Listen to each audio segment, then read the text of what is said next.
So you're heading back to the UK, whether that be for family, children, grandchildren, the good old NHS, or maybe just some British pub food, you've decided or you're thinking about moving back to the UK. Now, one of the biggest implications for you, apart from potential lifestyle changes, is going to be the tax man. As soon as you land back in the UK from that flight, if your intention is to stay in the UK, you're going to go past the 16 days, you're going to go past the 90 days, and you may well go past the 183 days. You will in effect become a tax resident again in the United Kingdom, and HMRC becomes your best friend again. Now, depending upon how long you've been out of the UK for, HMRC hasn't changed a great deal. Yes, they still ask for their tax, and no, the technology hasn't got that much better than since you left the UK. Now, there's three main things that you really need to think about from a HMRC perspective. That's income tax, capital gains tax, and inheritance tax. Now, income tax. The moment you become a UK tax resident again, and again, I'm not going to go into the ins and outs, statutory residency test. This video is really designed for people who aren't going back and trying to spend 14 days in the UK. This is really designed for people who are actually going back to the UK and want to understand what they need to do.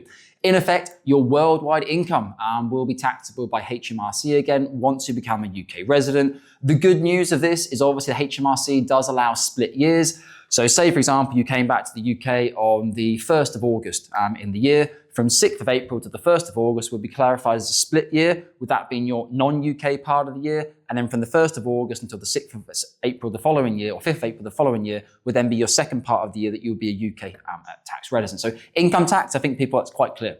The second one is capital gains tax. Now, this is where it starts getting interesting. And this is really where you need a qualified tax advisor.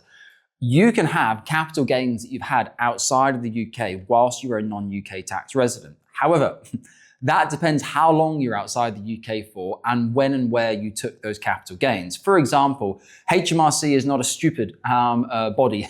They obviously understand that people will try to avoid taxes at time. If you've moved to, say, Dubai for a period of 2 years, you had £1 million in a GIA and you had £300,000 capital gain, and you withdrew that down all to your bank account, and you come back to the UK within a 2-year period, that's not going to fly with HMRC. Of course, you need to take proper regulated tax or qualified tax advice, but it's really important to understand that. So before you're coming back, if you haven't booked your flights yet, if you haven't become a UK resident again, go back through now over the course of the past 5 to 10 years, look at any capital gains you've had and have all that information ready so when you come to talk with the qualified tax advisor, you're at least in good shape. Now, the killer, inheritance tax. Now, funny enough, here at Cameron James, a lot of the inquiries we're getting are people looking to leave the UK, going to Cyprus, going to Dubai. People wanting to change their lifestyle to reduce their tax rate. But on the other hand, there are people coming back. So whilst a lot of people are getting out of the UK, if you're coming back into the UK, you need to be organised. Now, bad news. UK pensions from April 2027 will form part of your estate in the UK for inheritance tax. And inheritance tax also hasn't really changed a great deal since you've been away. It's £325,000 per couple, £325 individual, £650 per couple. And then with the main residence allowance, you're getting up towards £1 million.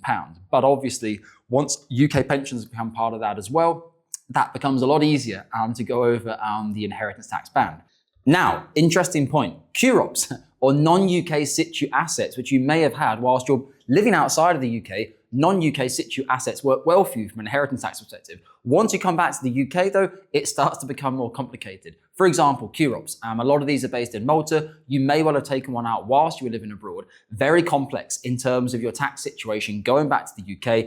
A lot of people were put into QROPS for wrong reasons when they were out abroad or living as an expat, with low value QROPS schemes that actually they probably should have just had a SIP in the first place. So for a lot of our clients, we're helping them move expensive QROPS back into low cost SIPs. But obviously, as I've just mentioned, with UK pension pots forming part of one's estate from 2027, again, this will all come down to individual financial planning. And again, as I always say to everyone, here we're not tax advisors here at Cameron James, but get in touch. Drop us a link on the Calendly, explain your situation, where you're coming from, what the problem is, what the assets are. We will then review it as part of your financial planning, and we will put you in touch with the tax advisor we think is most suitable for you. For example, we have a couple of firms here that specialize between Dubai and the UK. We have others that specialize between France and the UK. It really depends where you're coming from, because ideally you want a tax advisor who can look after you in the UK, but can also settle anything else that you have over there as well.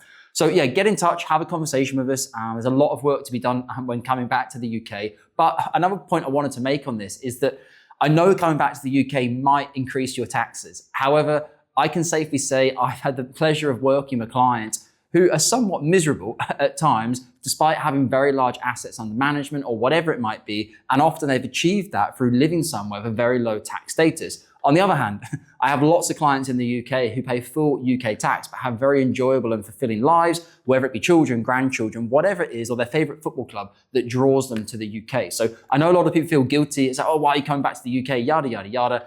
It's your own independent situation, and you have to do what makes you feel most happy. Finances and tax is not the only reason that we should live our life. I hope it's been a useful video. If you have any questions at all, let us know in the comment section below. And also in the comment section below, I want to know, number one, what country you're considering to move back to. And number two, what are you most fearful about moving back to the UK? Is it tax? Is it something else? Let us know in the comment section below, and we can get a discussion going. And as always, as I say to everyone, always take care of UK pension assets.